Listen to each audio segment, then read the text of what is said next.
Uso económico del lunes que, como es tradicional, vamos a arrancar echando la vista atrás, a ver qué tal le ha ido al IBEX 35. Hoy cierre en rojo, con caídas muy leves, 0,01%. El índice general se queda al finalizar la sesión en 10.596,7. Perdón. En el rango de las subidas. Solaria 2,19.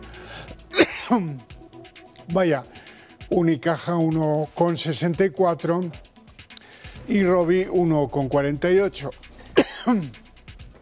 Y en el lado de las ventas, Naturgy 2,18, Acciona 2,13 abajo y Fluidra 2,09 abajo.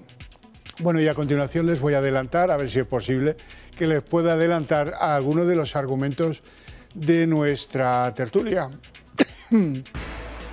La que mantenemos aquí con los mejores expertos para que ustedes no se pierdan detalle.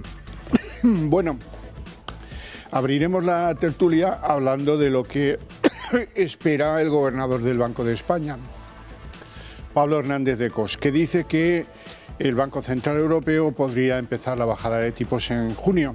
Algunos creen que eso es ser demasiado optimista.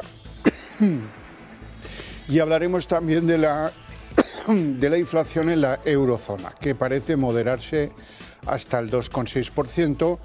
En la Unión Europea, en el conjunto de la Unión Europea, la inflación cierra en el 2,8%, igual que el dato que vimos en España el otro día. Les presentamos ya a nuestros invitados hoy. Don Juan Iranzo, catedrático de Economía Aplicada y director de Armanex. Muy buenas. Buenas tardes, encantado de estar aquí. Que ya ve que vengo un poco alterado. Beba un poquito de agua. Ahora, en cuanto termine las presentaciones, don Miguel Ángel Cicuéndez, vicepresidente de ASEAFI y consejero de Eurohispano Opciones SICAP. Muy buenas tardes. Buenas tardes. ¿Todo bien? Todo perfecto. Me han dicho que ha jurado usted bandera. Sí, sí, y además muchos televidentes teníamos ahí. Juré bandera en el Palacio de Oriente el sábado, con lo cual muy emocionado. Me he venido con la corbata con la que juré, con lo cual, pues extraordinario. Muy bien me parece. Hablemos de la sesión de bolsa porque el IBEX hoy parece que buscaba nuevos máximos, pero luego se ha venido la cosa un poco abajo y eso sí, hay que señalar que en lo que llevamos desde finales de febrero, el IBEX lleva unas ganancias de un 6%, que no es poca cosa. Pues la verdad que no, seguimos ahí en un... Bueno, digamos que rompimos la zona de máximos previos relativos con respecto al año pasado y bueno, pues ahora el IBEX pues se está encaminando a ir subiendo poco a poco, pero sinceramente estamos en un punto donde en Estados Unidos también estamos en zona de máximos, en el DAX en zona de máximos, en recesión, esperando que bajen los tipos. Bueno, hay que andarse con ojo y elegir bien los valores, como siempre, vamos. Bueno, los hay un poco, algunos más pesimistas que usted, hoy no se queda usted sobrado, ¿no? Don Juan Iranzo. Yo creo sinceramente que en este momento las bolsas están expectantes después de una fuertísima subida a lo largo del año, pero el 6% es lo que llevamos de marzo y estamos el día 18. De tal manera que los beneficios empresariales han incidido, evidentemente, el exceso de liquidez también, pero por otro lado, la clave en este momento está siendo los tipos de interés. Y precisamente, ¿qué va a ocurrir con los tipos de intervención de los bancos centrales? Y a lo largo de esta semana se van a tomar decisiones importantes, porque hay que tener en cuenta que deciden qué hacer con los tipos de interés el Banco de Japón, el Banco de Suiza, el Banco del Reino Unido, el de Australia y la FED, el de Estados Unidos. Por tanto, ¿qué parece que va a ocurrir? En primer lugar, un hecho insólito en 17 años, que por fin los tipos de interés, casi con toda seguridad, en Japón van a dejar de ser negativos. Repito, después del menos 0,1% desde hace 17 años. ¿Cuál es la razón? Que los costes laborales han crecido un 5,8%, una barbaridad. Por tanto, se espera que el Banco de Japón suba los tipos de interés. Pero esto no tiene nada que ver ni está alineado con el resto de los bancos. Los bancos centrales restantes creo que van a estar algo expectantes, que no van a bajar los tipos de interés, que la FED los va a seguir manteniendo en el 5,25, 5,50, pero que muy posiblemente ya esperen a ver qué ocurre en los próximos 2 meses. ¿Por qué? Porque en el caso concreto de Estados Unidos, la economía norteamericana está creciendo más de lo previsto, y la inflación se está comportando algo menos bien de lo esperado. Pero en cualquier caso, las expectativas son muy positivas, el mercado laboral está creciendo, pero no los costes laborales, y por tanto yo sí que creo, casi con toda seguridad, que pronto habrá baja de tipos de interés. Bueno, vamos a continuar con por ese sendero, por ese rumbo que usted cifraba. El gobernador no suele hacer este tipo de avances, de hecho es la primera vez que lo hace el gobernador del Banco de España, Pablo Hernández de Cos, y dice este hombre que en junio podría ser el momento. Y yo no sé si, bueno, evidentemente tiene más información que nosotros, pero no sé si no es un pensar a título personal. Bueno, y luego está la segunda cuestión. Caso que empiecen a bajar los tipos, aunque no sea en junio y sea un poco más adelante, el suelo de esos tipos podría llegar, ¿creen ustedes, a un 2,25% a finales de año, por ejemplo? Yo estoy casi seguro que los tipos de interés por parte del Banco Central Europeo pasarán del 4,5, 4,5, donde están situados actualmente, al 4,25 o al 4% en el próximo mes de junio, por varias razones. En primer lugar, lo analizaremos posteriormente porque la inflación parece que está mejorando, aunque hay una serie de amenazas que luego comentaremos. Pero luego, por otra razón muy sencilla, porque existe el convencimiento, y de hecho la propia Lagarde, a la que tenemos ahí, lo ha afirmado, que probablemente nos hemos pasado, o se han pasado de frenada. Y en este sentido, la desaceleración de la economía europea está siendo muy importante. Por tanto, no solo hay que tener en cuenta el factor inflación directamente, sino también cómo va la demanda interna, y la demanda interna ha desacelerado. Estoy de acuerdo que el objetivo del Banco Central Europeo no es ni mucho menos garantizar el crecimiento, pero sí que lo ha frenado y por tanto está desacelerando enormemente la evolución de los precios. Yo creo sinceramente que en este momento solo hay una sombra, el petróleo, al que luego nos referiremos. Hoy estaba a $85 por un exceso de demanda, pero dicho lo cual, yo sí que creo que va a bajar. ¿Y dónde puede estar el suelo? Pues mire, yo me atrevería a decir que se va a igualar el 2,2, es decir, en el momento que se alcance el objetivo de estabilidad de precios que el Banco Central Europeo establece en el 2% de inflación, en ese momento yo creo que va a situar el suelo en el 2%. Bueno, hay algunos elementos que vendrían a contradecir su tesis, por ejemplo, las elecciones europeas de junio, que bueno, pues a lo mejor el Banco Central espera a ver cómo terminan siendo las mayorías, ese tipo de cosas de la política. Sería a veces, una irresponsabilidad de una categoría espectacular, porque precisamente el Banco Central Europeo, como todos los bancos centrales, tiene que demostrar independencia. Y si hace eso, cometería un gravísimo error y perdería todavía más credibilidad, porque hay que tener en cuenta que ha perdido mucha credibilidad después de no reconocer la inflación. Recuerden que al final detectó la inflación con un año de retraso respecto a cuando la detectamos nosotros aquí en este programa, que hombre, que yo creo que ellos tienen más analistas, etc. Bueno, sí, más caros por lo menos. Don Miguel Ángel Cicuéndez. Bueno, yo lo que estoy viendo es las cotizaciones ahora mismo de los bonos tiempo real. El bono español a un año está en 3,52, el alemán está en 3,50, el español a 5 años está en 2,92. Bueno, entonces, esto del 2,25. Yo, desde luego, en este caso, a quien creo es a Juan. Vamos, quiero decir, creo que puede ir por ahí el tiro. Pero, bueno, vamos a ver con qué velocidad y si es el año que viene o cuándo. De momento, los bonos están donde están y esto lo que van descontando son expectativas. Expectativas a un año, a 5, a 10... Hoy. Por cierto, por supuesto que el 2% lo situó a mediados finales del año 2025. Efectivamente, claro. Sí, la escena es 2,25 a finales de año. 2025, final de año 2025. O 2%. Del próximo año, efectivamente. Bueno, vamos a la inflación, como sugería usted, Iranzo.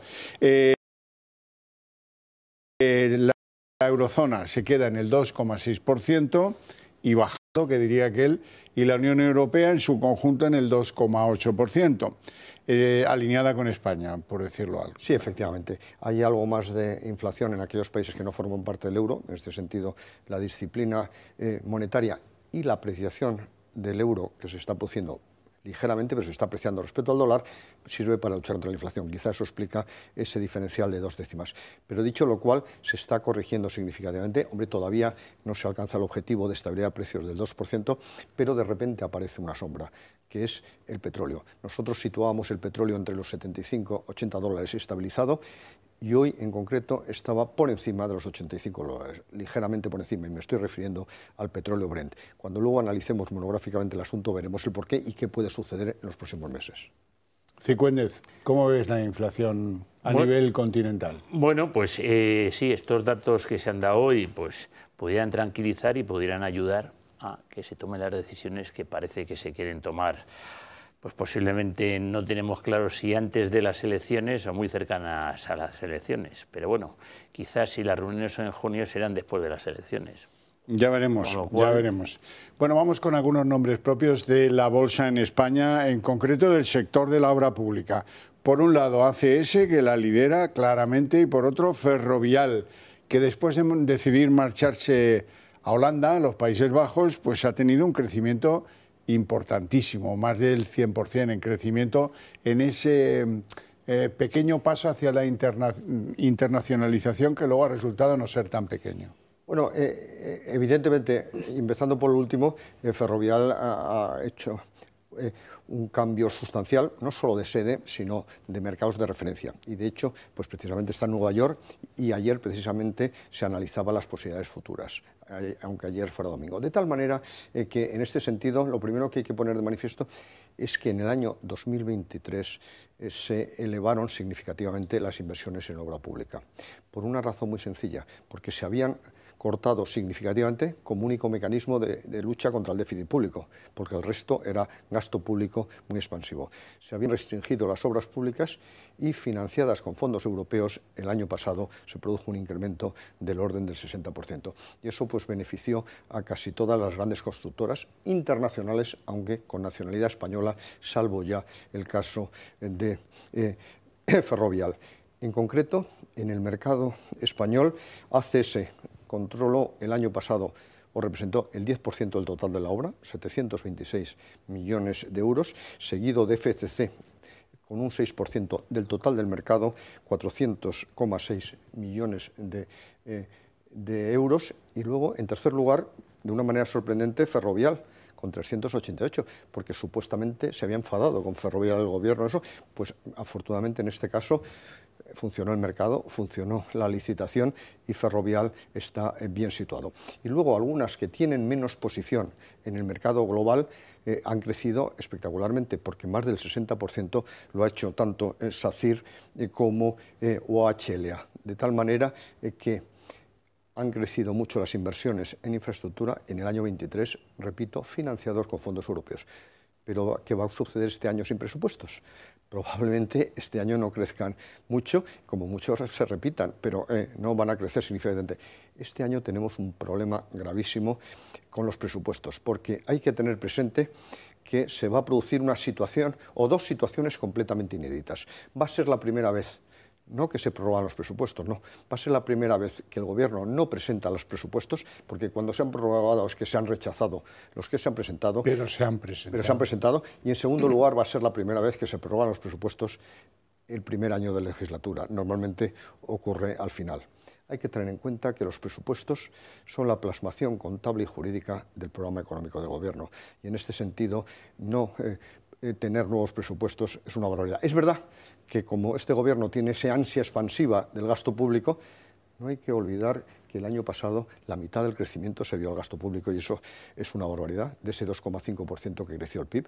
Bueno, pues no tener presupuestos y prorrogarlos puede ser positivo para reducir y contraer el gasto público. No el caso de inversión, porque España necesita infraestructura, sobre todo de transporte ferroviario, de mercancías. Y luego, por otro lado, hay que tener en cuenta otra circunstancia, que la prórroga de los presupuestos no significa el coste político que debería tener no sacar adelante la ley más importante que se presenta en el Parlamento todos los años. Cicuéndez, ¿cómo ves a ACS y a Ferrovial? Bueno, pues no sé si se recuerda hace unos cuantos programas cuando salió una muy mala noticia para ACS, que yo comenté que seguramente era una buena posibilidad de comprar barato ACS porque seguramente seguiría subiendo. Y efectivamente la vemos que ha vuelto a irse a su zona de máximos relativos, con lo cual, pues oye, está claro que sigue siendo una buena apuesta. Quien tenga ACS que lo mantenga. Y con Ferrovial, pues exactamente lo mismo. está haciendo máximos y mínimos decrecientes, subiendo y con perspectivas muy tarde ya para comprarla, pero quien lo tenga, que lo mantenga. Bueno, pues hablemos de Bankinter. ¿Y por qué de Bankinter? Pues porque es el único banco que escapa a la caída del volumen de crédito. Las otras entidades tienen mucho menor volumen de crédito. ¿Qué significa eso de la caída del crédito? Que el fenómeno sea global. Tenemos a un sector bancario que le da la espalda a la financiación empresarial. Hay menos... Hay mucha menos demanda de crédito, claro. Y eso es quizá lo más preocupante, porque hay que tener en cuenta que los resultados del año 2023 han sido los peores en cuanto a demanda de crédito de los últimos 18 años, a pesar de las dos crisis profundas que hemos pasado. En concreto, la demanda global de crédito cayó en el año 2023, de crédito bancario, el 3,5%, pero lo que es más grave, la demanda de crédito para empresas cayó al 5%. ¿Y qué hay detrás de esa situación? En primer lugar, obviamente, la subida de tipos de interés. Ahora podría cambiar la situación. En segundo lugar, la enorme incertidumbre e inseguridad jurídica que existe respecto a la inversión. Este dato es bastante consistente junto con la caída de la inversión. Obviamente, una parte muy importante de la inversión se financia con crédito bancario, y como esa inversión se está comportando desgraciadamente de una manera bastante desafortunada, pues la demanda de crédito también. Luego, por otro lado, hay que tener en cuenta que también la compra y venta de viviendas este año ha ido peor, el año 23 me refiero, por tanto la demanda de crédito hipotecario también. Y por último, antes lo decíamos, se está desacelerando la demanda agregada, por tanto el consumo, el crédito al consumo también se ha comportado de una manera insatisfactoria. Es verdad que ahora parece que está aumentando de cara a Semana Santa la demanda de crédito al consumo para viajes, etcétera, pero en cualquier caso ha sido un malísimo año. Sin embargo, Bankinter lo que ha hecho es llevar a cabo una política agresiva de captación de clientes, de recuperación de mercado o ganar mercado, y en este sentido sí que ha tenido un crecimiento de la demanda de crédito excepcional, el único banco de toda España que ha crecido el 1% y el 2,8% para el caso de las empresas. Bankinter en este momento está muy centrado también en la actividad de financiación de empresas. Bueno, Bankinter ha aprovechado el momento. ¿Cómo le va en bolsa a Bankinter? Pues a Bankinter le va muy bien, está muy cerca de su zona de máximos y bueno, pues casi se aplica lo mismo que he dicho anteriormente para Ferrovial.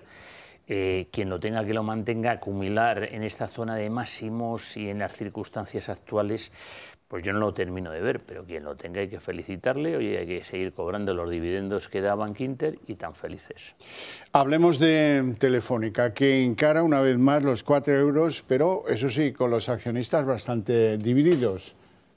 Bueno, sí, hay gente que lo ve en zona de techo, esto es lo de siempre. Hay que ver si se está acumulando, la mano fuerte se están acumulando o distribuyendo.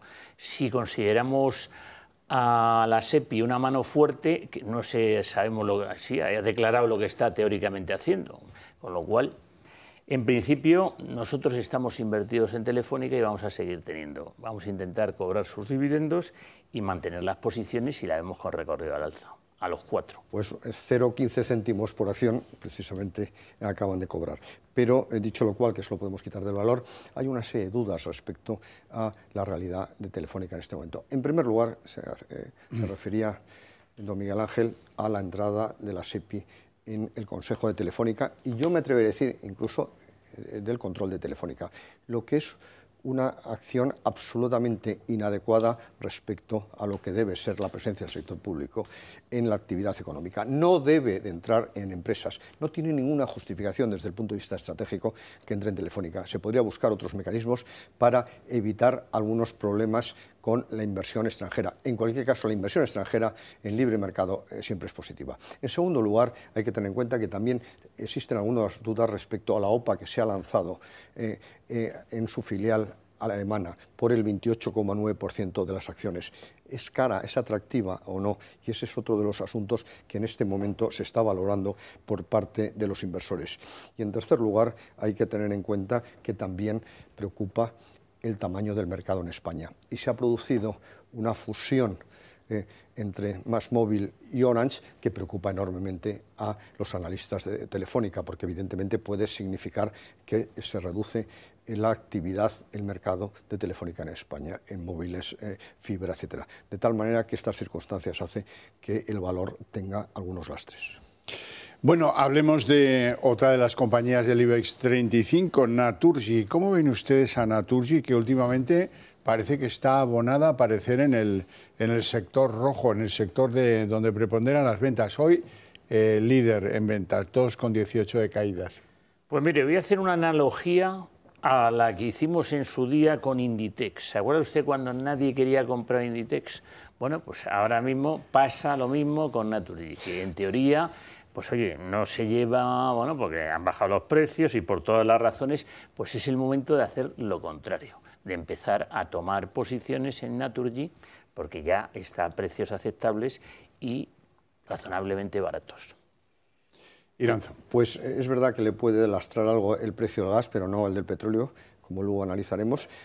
Por otro lado, tiene un cash flow muy importante y tiene unos beneficios significativos. Por tanto, ¿qué dudas existen? La estructural es si el plan estratégico que se ha presentado a largo plazo es viable o no, si no es excesivamente ambicioso, si no es excesivamente optimista.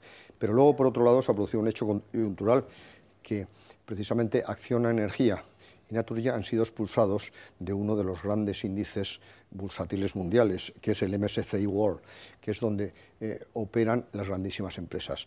Hay que cubrir aproximadamente el 70% de la capitalización y eso se alcanza con grandes empresas y el resto, un 15%, hasta el 85%, con medianas y pequeñas. Bueno, pues precisamente, como ocurre también con el IBEX, etcétera, estas dos empresas españolas en la última revisión no cumplían los criterios de capitalización para estar en ese índice y eso no ha sido bien calificado por los analistas por una razón muy sencilla, porque es un índice que siguen los grandes operadores, los grandes fondos. Bueno, pues llegó el momento de hablar del petróleo. El Brent ha subido en 6 meses $11 o algo parecido a eso.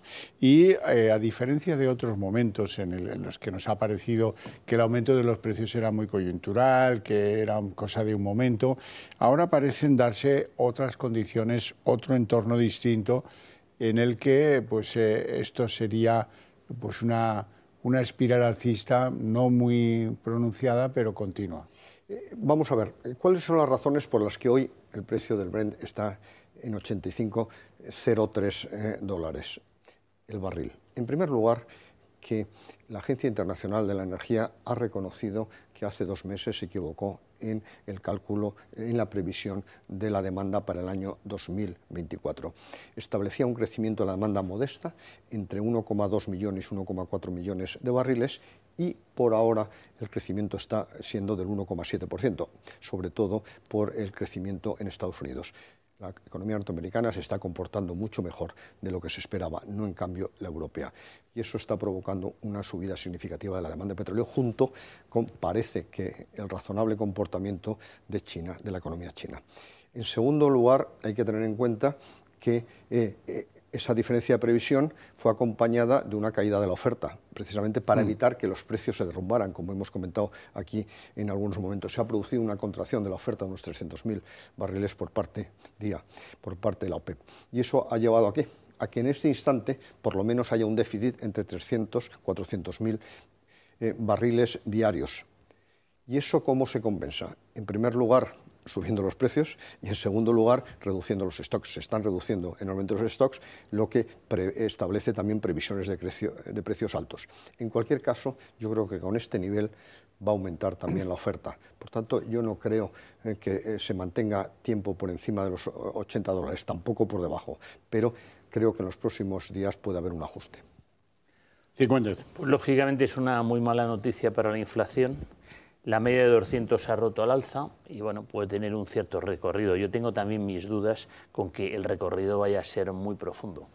Y de momento simplemente creo que hemos pasado de tramo, que se puede ir a los entornos de 90. Bueno, lo veo muy optimista, pero veremos a ver. Ahora mismo está claro que está alcista. O pesimista, depende para quién. Sí, para nosotros pesimista, pero efectivamente, depende mucho de Estados Unidos. Es que hay que recordar que en este momento es el principal productor mundial de petróleo, es exportador, el 70% procede del fracking, eso que en Europa está prohibido, no solo la explotación, sino la exploración, y es muy competitivo.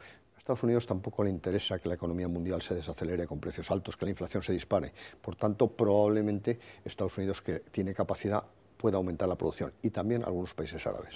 Y buenos ingresos de exportaciones petroleras Claro, que antes claro, no tenían. efectivamente, era un importador neto. Eso significa un cambio estratégico fundamental. Muy importante. No solo en el mercado de petróleo, sino en la estrategia geopolítica y La militar del mundo. geopolítica mundial. Mundial, sin duda. Por supuesto que sí. Estoy completamente de acuerdo. Bueno, no tenemos tiempo para más. Tenemos que dejarlo aquí, con mi agradecimiento a ustedes dos por sus intervenciones y por su presencia en el programa, y a ustedes, pues, ¿qué les voy a decir? Que el premio es que nos vemos a la vuelta de publicidad en apenas unos minutitos con la redacción abierta.